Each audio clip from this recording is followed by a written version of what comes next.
suis violoniste, j'habite en France, à Tours. Je joue et j'enseigne le violon. Je fais les deux dans mon métier.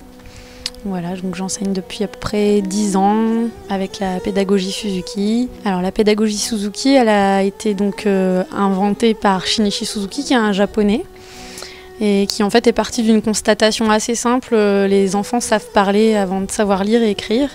Et donc il s'est dit que ce serait une bonne idée de transposer ça à l'instrument, surtout le violon, qui est quand même un instrument assez difficile. Et donc il s'est dit qu'il faudrait apprendre aux enfants à jouer avant de lire et d'écrire le solfège. Entre la méthode Suzuki et une méthode traditionnelle, loin de moi l'idée de juger une méthode traditionnelle. Après, moi, je suis convaincue de la pédagogie Suzuki parce qu'elle plonge l'enfant directement dans la musique. Comme ça devient un langage, c'est quelque chose qui l'intègre grâce à ses parents, grâce aux professeurs, par beaucoup d'écoute, de mimétisme.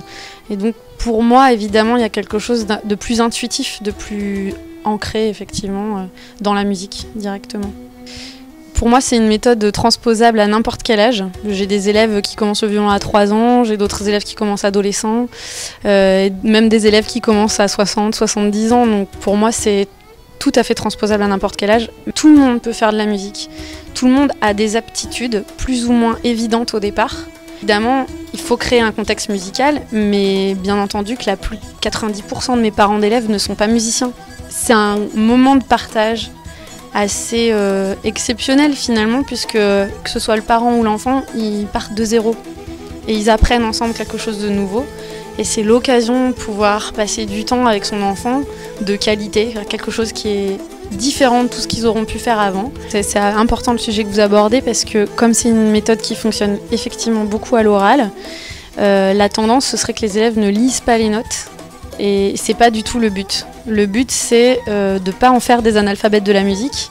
C'est vraiment de développer un vocabulaire d'abord à l'instrument, et ensuite, naturellement, comme un enfant qui sait dire papa, maman, un jour il a envie de savoir le lire et l'écrire. Donc là, c'est de susciter cette envie-là aussi à l'instrument, qu'à un moment, il ait envie de passer à la lecture et de découvrir ses symboles. N'importe quel instrument est corporel, en fait. Et enseigner le violon, le piano, la guitare sans un moment mettre le corps en action, à mon sens ça reste trop intellectuel, et c'est pour ça que ça fonctionne pas souvent avec des tout petits. Je pense qu'il faut vraiment engager le corps et le geste, et donc l'écoute. Tout est lié, on n'est pas juste une oreille, un cerveau et un corps de l'autre côté, tout marche ensemble en fait. Et comme le violon particulièrement, c'est un instrument qui est asymétrique, qui demande du coup au niveau psychomoteur des gestes quand même assez différents à droite et à gauche.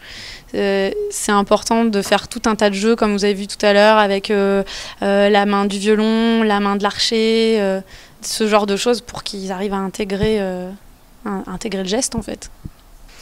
Alors ça va être un concert où il y aura tous les enfants débutants à plus confirmés, on va dire, les élèves les plus grands. C'est souvent ce genre de concert l'occasion de jouer tous ensemble. C'est important la pédagogie Suzuki. L'idée, c'est pas que chaque enfant joue dans son coin. C'est tout le monde joue ensemble, ça développe l'écoute. Donc vous allez entendre des enfants tout petits à jouer avec des plus grands. Il y aura aussi des plus grands qui joueront tout seuls. Enfin, chaque répertoire est adapté aux âges, mais l'idée, c'est que vous allez entendre du groupe en fait, des ensembles de violons.